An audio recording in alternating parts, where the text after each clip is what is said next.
Theorem 4 क्या है? The line drawn through the centre of a circle to bisect a chord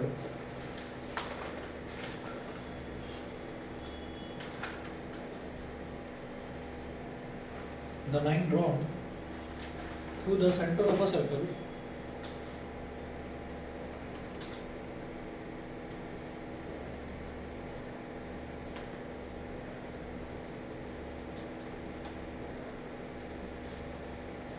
the line drawn through the center of a circle to bisect a chord is perpendicular to the chord.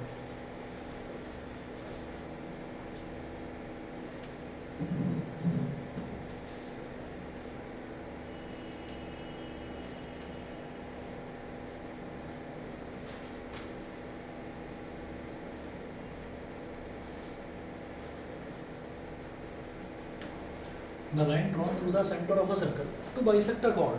तो एक circle है, circle के centre से एक line draw करी जाती है जो कि कॉर्ड को बाइसेक्ट करती है, कॉर्ड को बाइसेक्ट करती है। तो ये प्रूव करना है कि वो परपेंडिकुलर होगी। हमने क्या करा, एक ये सर्कल बना लिया, इसके बाद देखिएगा यहाँ पर ये सेंटर है सर्कल का, इधर एक कॉर्ड बना ली हमने,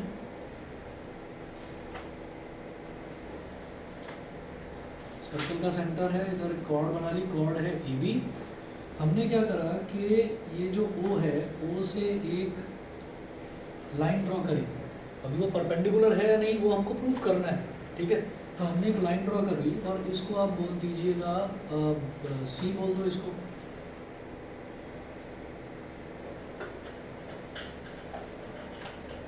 और ये दे रखा है कि BC और AC ये दोनों इक्वल हैं, ठीक है। अच्छा, OA रेडियस है, OB जो है वो भी रेडियस है, तो दोनों स्मॉल आर के इक्वल है। तो इन्होंने क्या बोला है, the line drawn through the centre of a circle to bisect a chord. To bisect a chord मतलब ये जो लाइन OC है ये इसको बाइसेक्ट कर रही है। मुझे प्रूफ क्या करना है, गिवन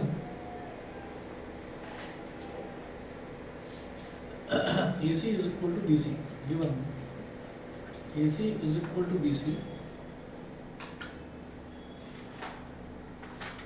और to prove OC is perpendicular on AB, OC is perpendicular, to prove OC is perpendicular on AB, ठीक है। ये चीज़ हमको प्रूव करनी है। अब देखिएगा कि यहाँ पर फिर वही करेंगे, in triangle OCA and triangle OCB, in triangle OCA and triangle OCB, OCA और OCB दो ट्राइंगल हम लेंगे। इधर बोलेंगे कि OC is equal to OC common side,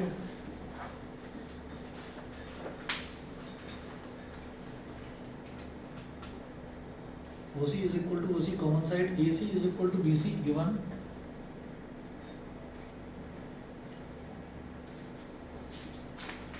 AC is equal to BC given. फिर लिखिएगा OA is equal to OB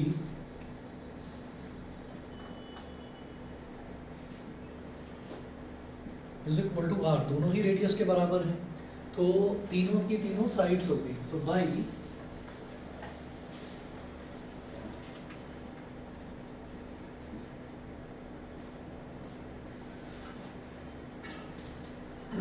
by triple S congruence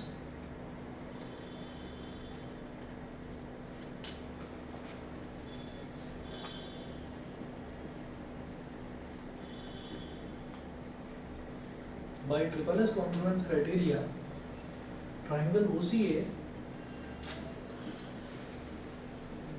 is congruent to triangle OCB। तो OCA और OCB दोनों के दोनों congruent हो गए ट्रिपल एस congruence criteria से। फिर हम ये कहेंगे कि ये जो बीच वाला एंगल है OCA और इधर जो बीच वाला एंगल है OCB ये दोनों इक्वल हो जाएंगे। It implies that angle OCA is equal to angle OCB, यहाँ लिखिएगा बाई CP CT, दोनों ही इक्वल है। तो हम क्या करेंगे कि since AB is a straight line,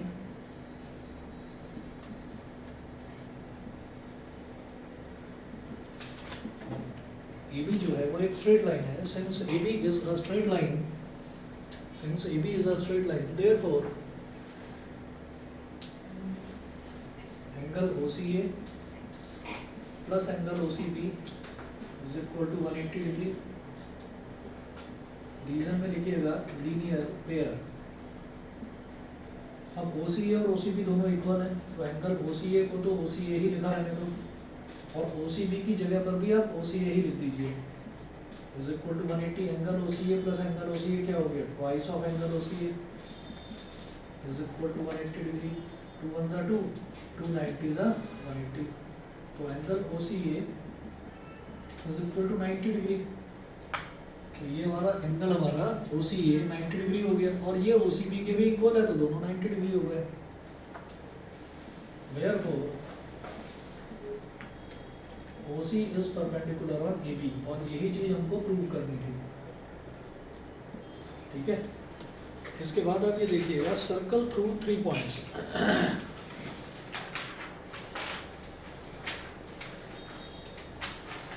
अच्छा, यहाँ पर एक थ्योरम ये भी है कि there is one and only one circle passing through 3 given non collinear points. ठीक है, ये करने की जरूरत नहीं है, थ्योरम छोड़ दीजिए। ये थ्योरम है काम की, ठीक, लेकिन पहली चीज़ तो ये है कि इस थ्योरम पर कोई क्वेश्चंस नहीं दे रखे हैं, और दूसरी चीज़ ये है कि अगर क्वेश्चंस हैं तो वो 1 नंबर का क्वेश्चन आएगा और मुझे लगता नहीं कि वो टीचर पूछेंगे। ठीक, तो उसको छोड़ दीजिए। प्रूफ जो है, प्रूफ भी बड़ा अजीब है, तो इसलिए मैं इसको करवा नहीं रहा हूँ, इसको छोड़ दो। पहले भी शायद करवाया नहीं था ये। उसके बाद देखिएगा एग्जाम्पल नंबर 1 है। एग्जाम्पल नंबर 1 पेज नंबर 176 पर, इस पर दे रखा है given an arc of a circle comma complete the circle. Given an arc of a circle complete the circle. ये क्वेश्चन भी पेपर में नहीं आएगा। रीज़न क्या है, क्योंकि आपका जब पेपर प्रिंट होकर आएगा तो वो जो प्रिंट होकर आएगा तो उस पर आर्क बनी होगी कि टीचर ये एक्सपेक्ट नहीं कर सकता कि आप एग्जैक्टली वैसे ही आर्क वहाँ पर बना देंगे, और फिर उस आर्क की हेल्प से फिर आप उसका सेंटर भी फाइंड आउट कर लोगे और रेडियस भी फाइंड आउट कर लोगे। तो ये टीचर आपसे एक्सपेक्ट नहीं कर सकता। ये तब होता है जब क्वेश्चन बुकलेट और आंसर बुकलेट सेम होती है, जिसमें उसी में सॉल्व करके और उसको जमा कर देना होता है, तो वहाँ पर ये क्वेश्चन बनता है, लेकिन यहाँ ये क्वेश्चन नहीं बन पाएगा। ठीक है, तो इसी तरीके से कंस्ट्रक्शन में भी एक क्वेश्चन होता है। कंस्ट्रक्शन में एक क्वेश्चन ये होता है कि आपको एक सर्कल दे रखा है और आप उस सर्कल का सेंटर फाइंड आउट करिए। सेंटर फाइंड आउट करने का क्या तरीका है, तो कंस्ट्रक्शन से उसका सेंटर फाइंड आउट करा जा सकता है, लेकिन वो चीज़ पेपर में पूछी ही नहीं जाती, पूछ ही नहीं सकते, क्योंकि या तो फिर मोटी मोटी बुकलेट छपवा कर देनी पड़ेगी सभी बच्चों को। अब वो उसमें क्या है कि उसको फिर सबमिट भी करना पड़ेगा, तो वो लंबा प्रोसीजर है, तो इसलिए वो उस चीज़ से बचते हैं, तो ये चीज़ नहीं आएगी। इसलिए मैं ये वाला क्वेश्चन भी छोड़ रहा हूँ। फिर है 10.3 का क्वेश्चन, जो ये एक्सरसाइज 10.3 है, इसमें देखें draw different pairs of circles, how many points does each pair have in common, what is the maximum number of common points. तो ये कंस्ट्रक्ट आपसे नहीं करवाने वाले कि आप उसको कंस्ट्रक्ट करके दिखाइए कि उनमें कितने सारे पॉइंट्स कॉमन है, ये भी छोड़ो। Suppose you are given a circle, give a construction to find its centre. ये वही वाली चीज़ है जो मैं बोल रहा हूँ कि आपको suppose you are given a circle, आपको एक सर्कल दे रखा है, तो वो दिया होगा तो क्वेश्चन पेपर में दिया होगा, एग्जैक्टली वैसे ही सर्कल आप बना नहीं पाओगे। If two circles intersect at 2 points, prove that their centers lie on the perpendicular bisector of the common chord। ये क्वेश्चन इंपॉर्टेंट है। If two circles intersect at 2 points, exercise 10.3 का 1 और 2 क्वेश्चन जो है वो छोड़ दीजिए। ठीक, सीधा क्वेश्चन 3 पर आइए।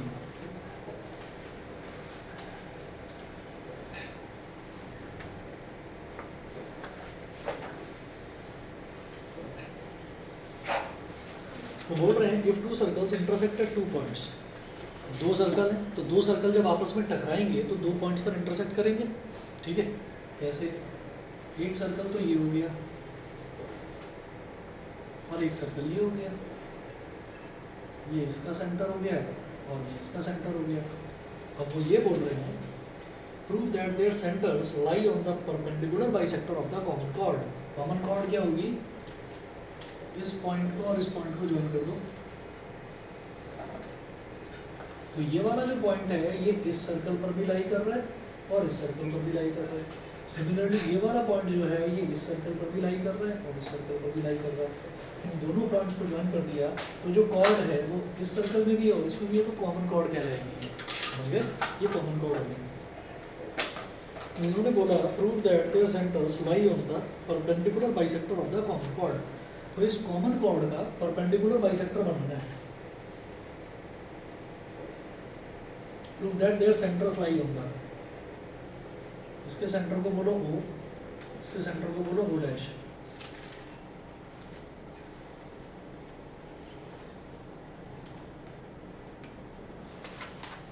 इस कॉर्ड को बोल दीजिए A, उसको बोल दीजिए B।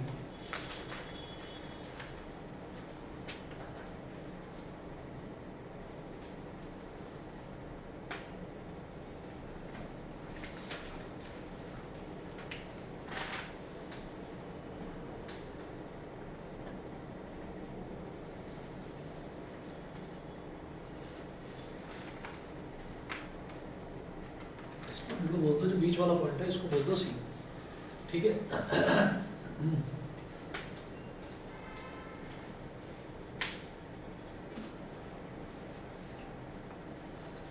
क्या प्रूव करना है कि दो जो इंटरसेक्टिंग सर्कल्स हैं उनकी जो कॉमन कॉर्ड है, वो जो कॉमन कॉर्ड है वो अगर इन दोनों सर्कल्स का सेंटर आपने ज्वाइन कर दिया तो सेंटर ज्वाइन करने वाली लाइन जो है एक तो वो 90 डिग्री का एंगल बनाएगी यहाँ पर बीच में, और दूसरा इनको जो कॉर्ड है इस कॉर्ड को बाइसेक्ट करेगी। ये चीज़ हमको प्रूव करनी है।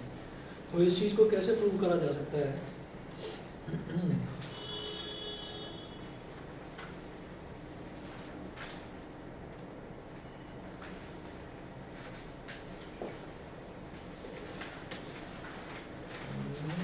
इसको हम एक काम करेंगे,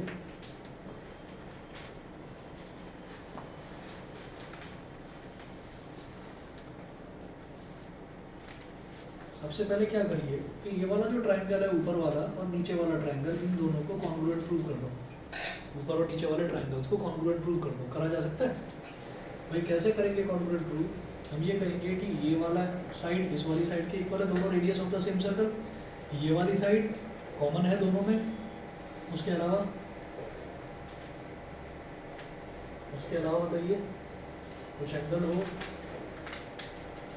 सर कौन से दो ट्रायंगल है? OCA और OCB। और अगर इन दोनों ट्रायंगल्स को लेंगे तो नहीं करा जा सकता। दोबारा देखता हूँ, कोई और कंडीशन छुपी हुई है। If two circles intersect at 2 points, prove that there centres lie on the perpendicular bisector of the common chord. Prove that their centers lie on the perpendicular bisector of the common chord। इन दोनों circles में radius है क्या? अरे रुको तो सही, एक minute. नहीं, वो कुछ नहीं दे रखा। Prove that their centers lie on the perpendicular bisector of the common chord। Sir इसमें हम O A और O डैश का पहले और O B O डैश का निकालने की कॉन्ग्रुएंट प्रूव करके। किसको किसको दोबारा बोलो? Sir O A O dash and O B O dash.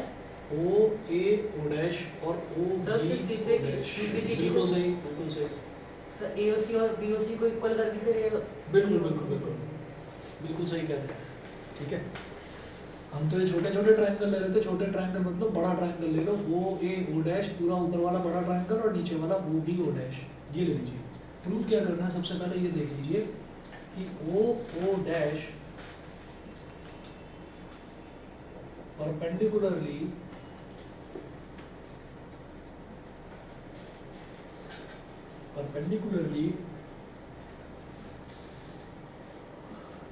bisects AB, perpendicularly bisects AB, that is angle OCA is equal to angle OCB is equal to 90 degree. एक तो ये चीज़ आप प्रूव कर देना, ये जो बीच में बनने वाला जो एंगल है ये 90 डिग्री का बनेगा। एक तो ये प्रूव कर देना। दूसरा आपको ये प्रूव करना है कि AC is equal to BC। तो हमें ये दो चीज़ प्रूव करनी है। तो इन दो चीज़ों को प्रूव करने के लिए पहले लेते हैं ट्रायंगल OA O डैश, फिर लेंगे OB O डैश। तो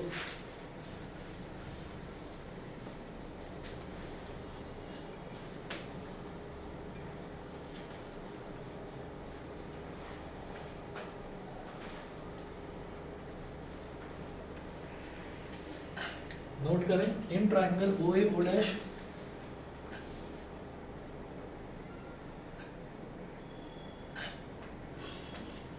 and triangle OB O dash, in triangle OA O dash and triangle OB O dash देखिएगा O A is equal to O B, radii of the same circle.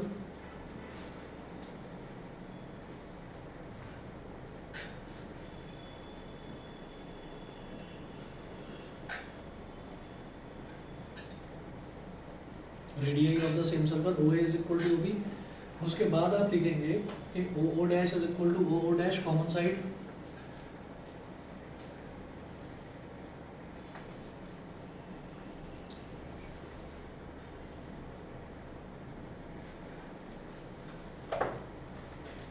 Common side. उसके बाद लिखिएगा O dash A is equal to O dash B,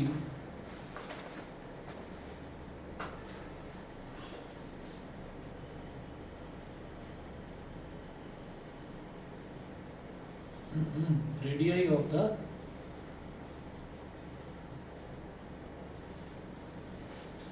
radii of the same circle. यहां से आप कहेंगे by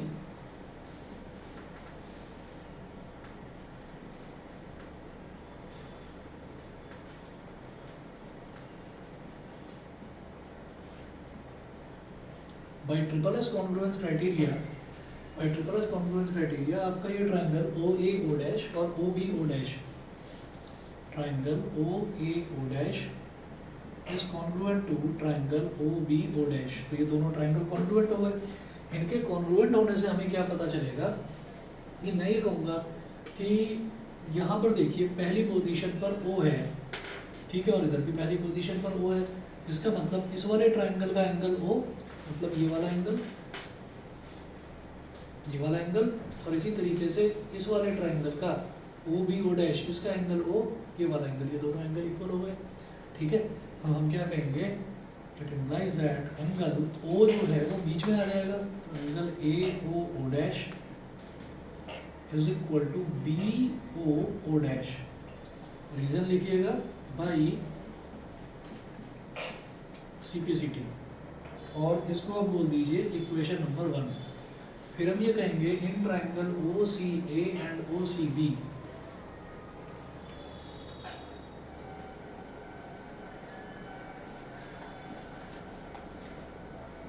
in triangle OCA and triangle OCB, in triangle OCA and triangle OCB। तो लिखिएगा OC is equal to OC common side,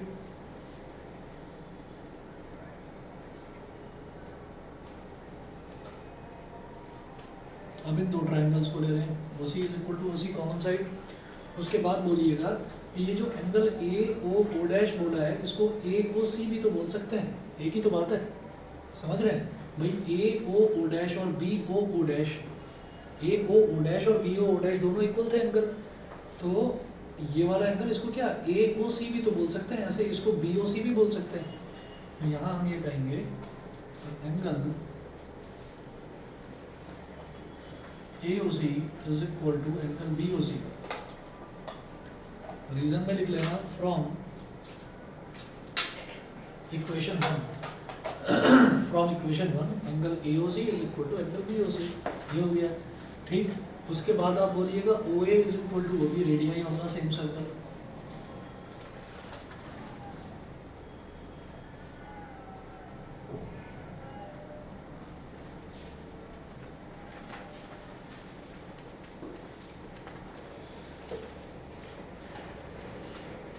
OA is equal to OB, ये क्या हो गया, radii of the same circle.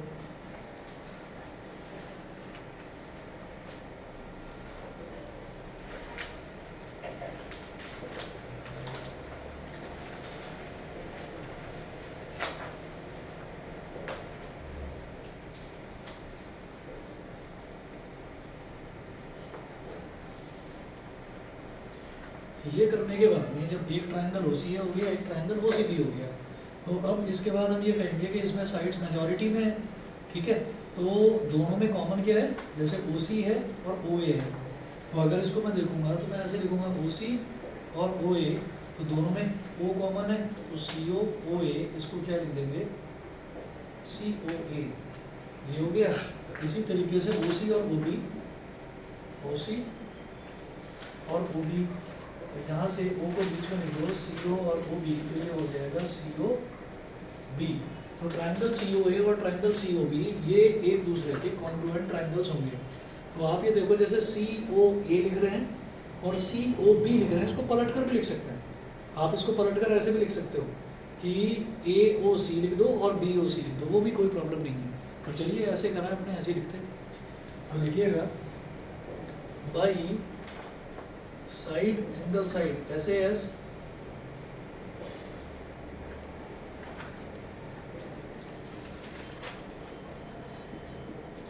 By ऐसे S congruence criteria triangle COA is congruent to triangle COA is congruent to triangle COB। ये दोनों triangles congruent हो गए। अब इसमें हमें ये देखना है कि मुझे मतलब ना एक तो इस वाले एंगल से और इस वाले एंगल से और AC और BC साइड से, तो हम ये कहेंगे कि चलिए जैसे पहला और तीसरा लिया मैंने CA, it implies that CA, तो इसका भी पहला और तीसरा अल्फाबेट ले लो, CA is equal to CB by simplicity. और फिर ये जो ट्रायंगल है ऊपर वाला ट्रायंगल, इसका भी एंगल C और नीचे वाले ट्रायंगल का भी एंगल C। तो इसमें भी देखो C पहली पोजीशन पर है और इसमें भी देखिए C पहली पोजीशन पर है। तो इसको मैं क्या बोलूँगा, ये एंगल ACO बोल दो, angle ACO is equal to angle BCO by simplicity. ठीक है, इसको बोल दीजिए आप इक्वेशन नंबर 2 और इसको बोल दीजिए इक्वेशन नंबर 3। और फिर कहिएगा since AB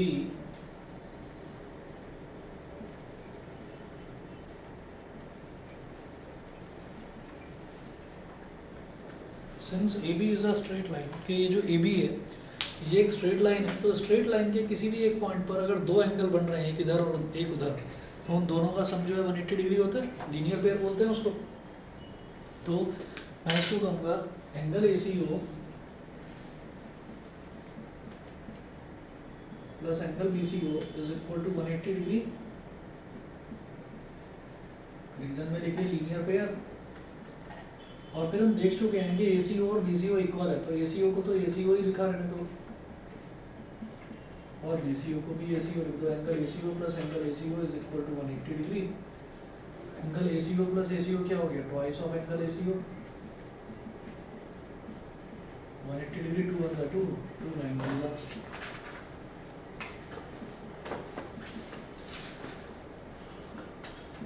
angle ACO is equal to 90 degree. और ये जो मैंने लिखा है इसमें लिख दीजिएगा फ्रॉम इक्वेशन 3। इक्वेशन 3 की हेल्प से लिखा है। इट इम्प्लाइज दैट बल्कि इसको 4 बोलिए। और आप ये देखो कि ये जो इक्वेशन 2 है, इससे तो ये समझ में आ गया कि ये वाला साइड और ये वाली साइड इक्वल है। इसका मतलब OO डैश जो है वो इसको बाइसेक्ट कर रहा है। दूसरा यहाँ पर जो है ये भी 90 है, ये भी 90 है, इसका मतलब परपेंडिकुलरली बाइसेक्ट कर रहा है। ठीक है, तो हम ये कहेंगे from equation 2 and equation 4, from 2 and 4 we can say that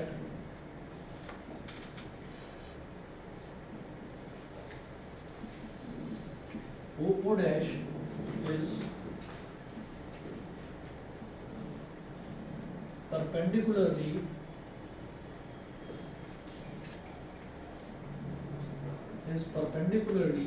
bisecting AB। और यही चीज प्रूव करनी थी कि line through their centres bisects the common chord perpendicularly. ठीक है, लाइन थ्रू देयर सेंटर्स मतलब OO डैश हो गया। ऑनलाइन वाले बच्चे बताएं, समझ गए? Yes, sir. Yes, sir. Yes, sir. चलिए ठीक है। अब इसके बाद देखिएगा अगली जो थ्योरम है, equal chords and their distances from the centre. तो थ्योरम नंबर 6 देखेंगे, ये है page number 177। Equal chords of a circle are equidistant from the centre. Equal chords of a circle are equidistant from the centre, ये करना है।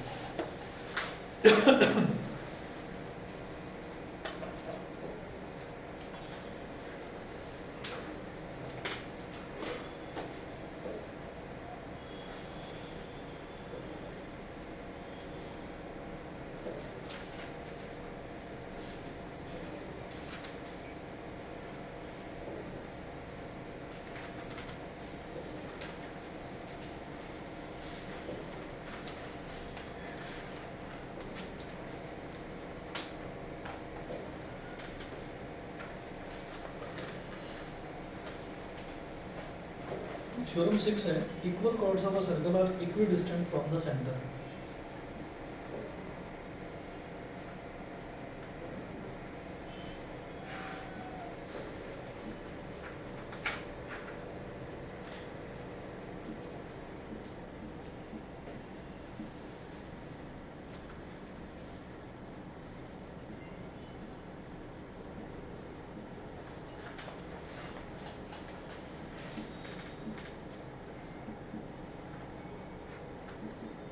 Equal chords of a circle are equidistant from the centre.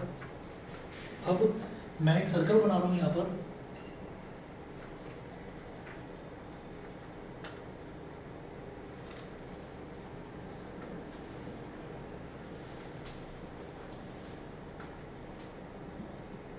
Equal chords बना लो, एक cord इधर बना ली और एक cord इधर बना लिया।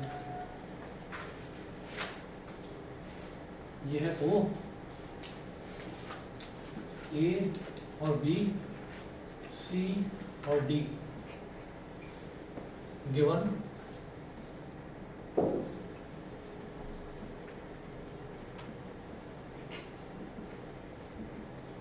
AB is equal to CD। Bracket में मैं लिख रहा हूँ equal chords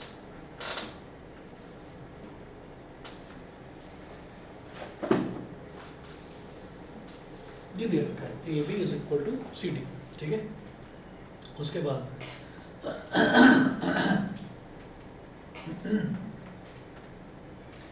equidistant from the centre का मतलब क्या है कि आप यहाँ पर एक परपेंडिकुलर ड्रॉप करोगे। इक्वल डिस्टेंस का मतलब ये होता है कि अगर किसी, देखिए जैसे सेंटर और एक कॉर्ड, सेंटर और कॉर्ड के बीच में डिस्टेंस हम निकाल रहे हैं, तो सेंटर क्या है, एक पॉइंट है, और कॉर्ड क्या है, एक लाइन है। तो जब किसी लाइन के और किसी पॉइंट के बीच का डिस्टेंस निकालते हैं तो हमेशा उस डिस्टेंस को हम लेते हैं परपेंडिकुलर डिस्टेंस, समझ गए। किसी पॉइंट और लाइन के बीच के डिस्टेंस को जब भी हम कैलकुलेट करते हैं तो परपेंडिकुलर डिस्टेंस निकालते हैं। तो ये हो गया, इसको मैं बोल दूंगा L और इसको बोल दीजिए M।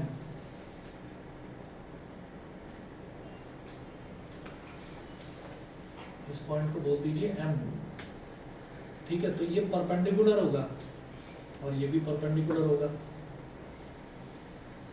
Construction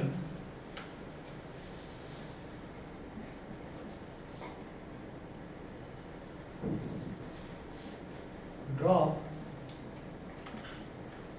perpendicular from O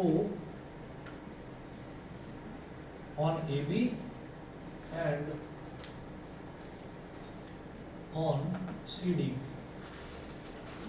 OL and OM respectively, comma करके OL and OM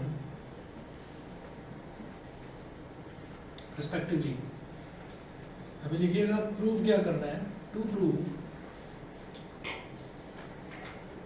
OL is equal to OM, ये चीज प्रूव करनी है, OL is equal to OM, ठीक है।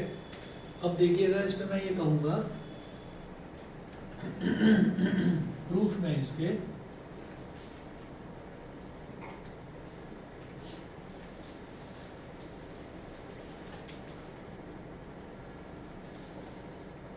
join OB and OD,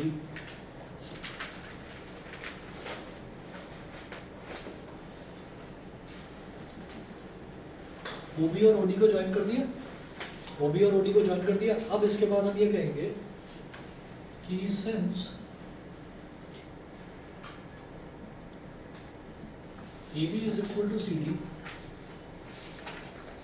given, ये जो कॉर्ड है और ये जो कॉर्ड है AB और CD, ये दोनों के दोनों इक्वल कॉर्ड्स हैं, मतलब इक्वल है, इनकी लेंथ इक्वल है, ये गिवन है। तो दोनों तरफ हाफ से मल्टीप्लाई कर दो, half AB is equal to half CD, ठीक है। AB का हाफ और CD का हाफ। अब आप ये देखिएगा, अब आपकी मर्जी है, AB का हाफ किसको बोलोगे, AB का हाफ आप बोलेंगे इसको BL को, BL को, और इधर बोलेंगे DM को। तो लिखिएगा BL is equal to DM।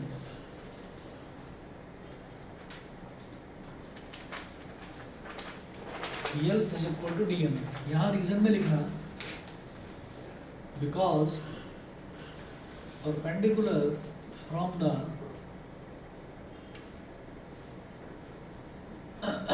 center of a circle to a chord bisects the chord।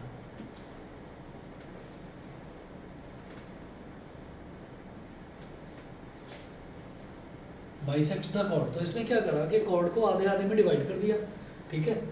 और आप ये देखिएगा कि ए बी और सी डी दोनों आपस में इक्वल हैं। जब ए बी और सी डी आपस में इक्वल है तो इनका आधा जो है वो भी आपस में इक्वल होगा।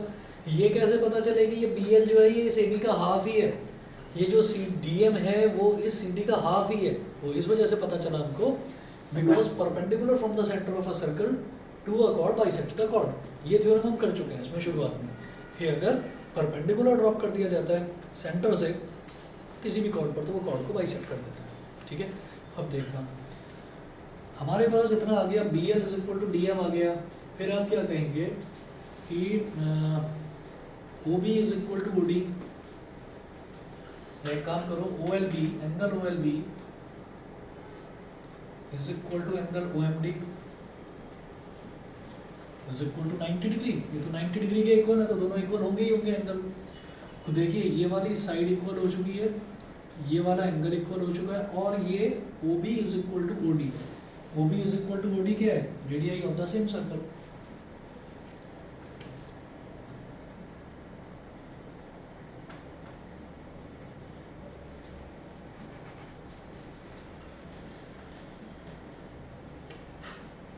ओ B is equal to O D हो गया, radii of the same circle. तो मैं कौन सा क्राइटेरिया यूज करूंगा बताएंगे?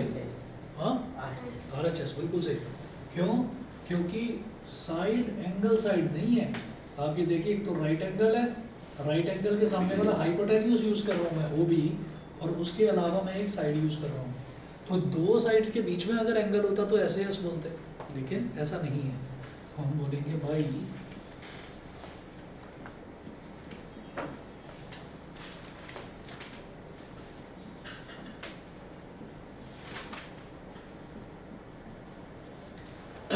by RHS congruence criteria, by RHS congruence criteria कौन कौन सा ट्राइंगल कॉन्ग्रुएंट होगा? साइड ले लो BL और DM। तो अगर मैं BL और इधर BL और OB लूंगा,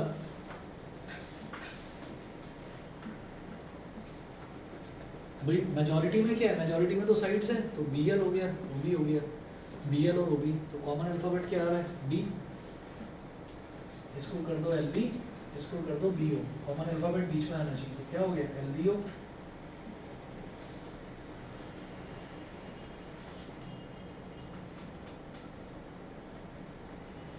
triangle LBO is congruent to, ऐसे इधर देखिए DM और OD, DM और OD, इनमें कॉमन क्या है? D। तो ये हो गया MD और ये DO, तो MDO।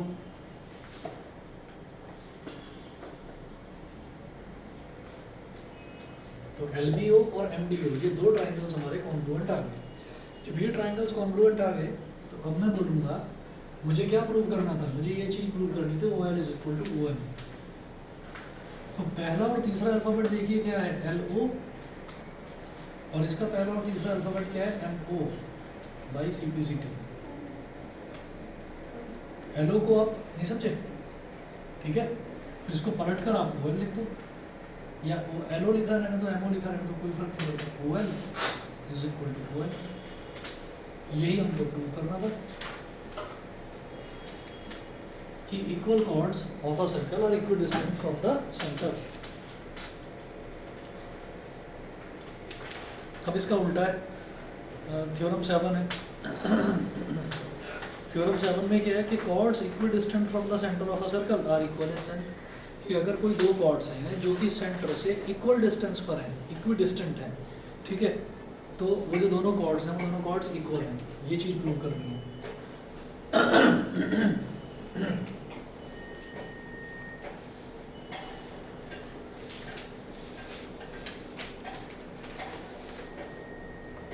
तो थ्योरम को वही क्वेश्चन बनाकर दे देंगे आपको।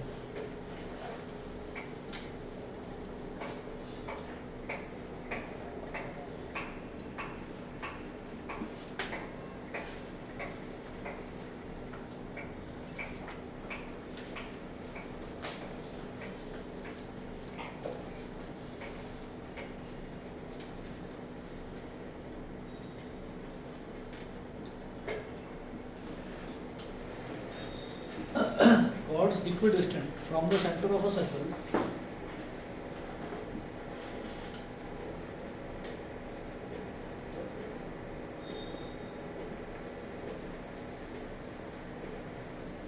are equal in length. Chords equidistant from the center of a circle are equal in length.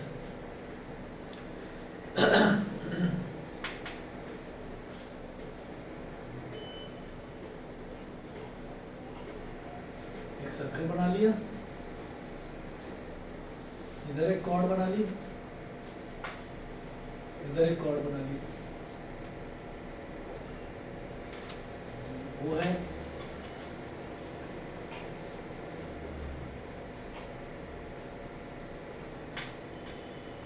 ये बोल दीजिए ए बी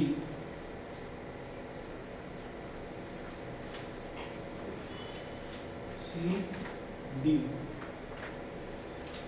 ये 90 डिग्री, ये 90 डिग्री,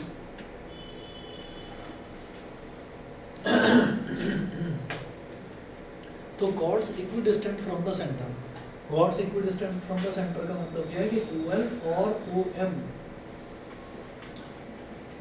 OL और OM ये इक्वल दे रखे हैं, पहली चीज, ठीक है। और जब किसी पॉइंट से किसी लाइन के बीच का डिस्टेंस निकालते हैं तो समझ जाइएगा कि उसको आपको परपेंडिकुलरली ही ज्वाइन करना है, ठीक है। नहीं तो ऐसे तो इस पॉइंट से न जाने कहाँ आप इसको ज्वाइन कर सकते हैं। तो इक्विडिस्टेंट की बात कर रहे हैं तो आप सेम एंगल पर ज्वाइन करेंगे, वो सेम एंगल हमेशा 90 डिग्री लिया जाता है। तो OL हो गया और OM हो गया। इसके बाद देखिएगा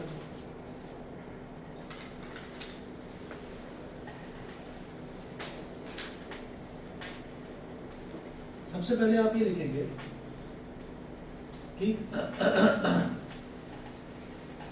AL is equal to BL and ये AL BL के इक्वल होगा and CM is equal to DM। और दोनों का एक कॉमन रीजन लिखना, because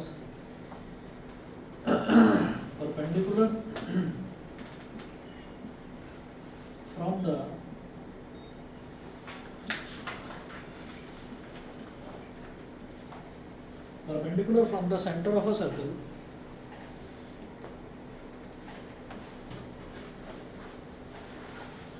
to a chord bisects the chord।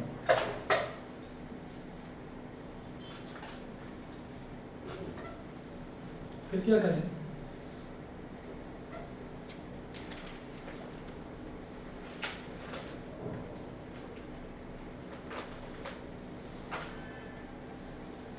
In triangle OLB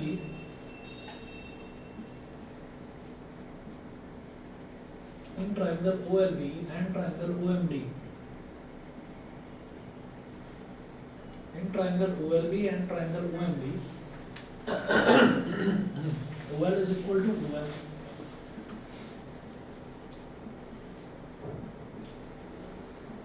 ये हमको दे रखा है, OL is equal to OM, ये गिवन है। उसके बाद angle OLB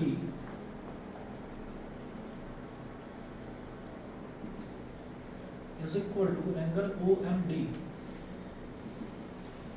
is equal to 90 degree, ये है। उसके बाद OB is equal to OD, radii of the same circle।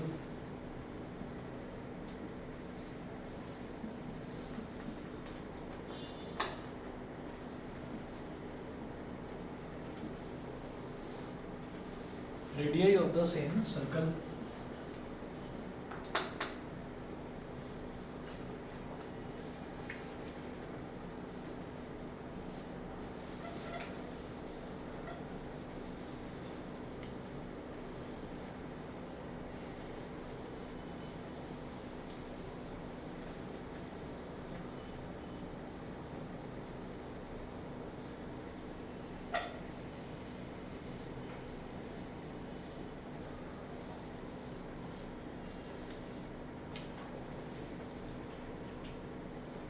देखिएगा क्या करेंगे, फिर वही आप सीधा सीधा बोलिए कि ये ट्राइंगल ओ एल बी, या तो ऐसे कर लो ओ एल और ओ बी है तो इसको क्या बोल सकते हैं, L O B.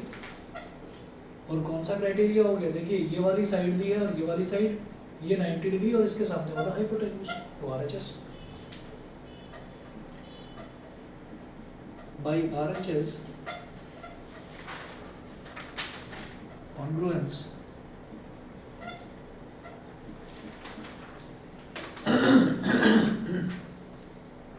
by RHS congruence criteria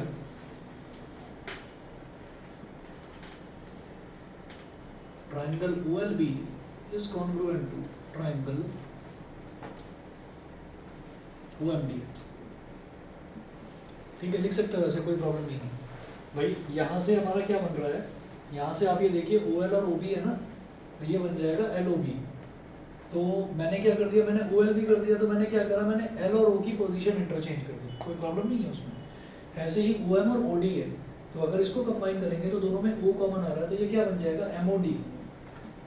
तो जब इसमें L और O की पोजीशन इंटरचेंज करी थी तो यहाँ पर भी O और M की पोजीशन चेंज कर दी तो OMD हो गया। तो कोई प्रॉब्लम नहीं है, ऐसे लिखा जा सकता है, और चाहो तो सीधा लिख लेना, उससे भी कोई दिक्कत नहीं है। तो ये दोनों ट्रायंगल कॉन्ग्रुएंट हो गए, मुझे प्रूव करना था बस BL और DM ये दोनों इक्वल आ जाए। BL is equal to DM, तो दूसरा तीसरा अल्फाबेट क्या है इधर, LB is equal to MD by CPCT, मतलब BL is equal to DM multiply by 2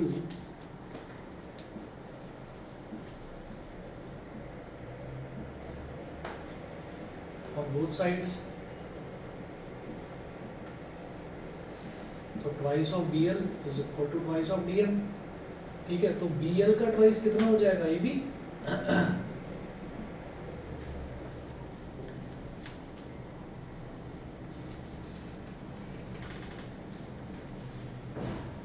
BL का twice हो जाएगा AB, और DM का twice हो जाएगा CD, AB is equal to CD। यही प्रूव करना था कि जो दोनों कॉर्ड्स हैं वो दोनों कॉर्ड्स भी इक्वल होगी। बताइए जी, ऑनलाइन वाले बच्चे बताएं, क्लियर है कि नहीं? Yes sir. ठीक है, चलिए इतना करिए, और बाकी कल के टेस्ट की करिए तैयारी। और आपका टेस्ट या तो 1 बजे है या फिर 2 बजे है, ठीक है, उससे पहले नहीं है, और उसके बाद में नहीं है। या तो 1 बजे या फिर 2 बजे, तो आप 1 बजे की तैयारी करके रखो। मैं सुबह आपको 9 या 10 बजे तक मैसेज कर दूंगा फोन पर, ठीक है। क्वाड्रिलेटरल्स का और दोबारा बता रहा हूँ कि टेस्ट जो है वो टोटली NCERT बेस्ड है, मैं कोई इधर उधर का क्वेश्चन नहीं देने वाला हूँ।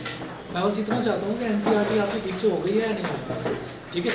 चलिए जी, okay, thank you. Okay. Thank you sir.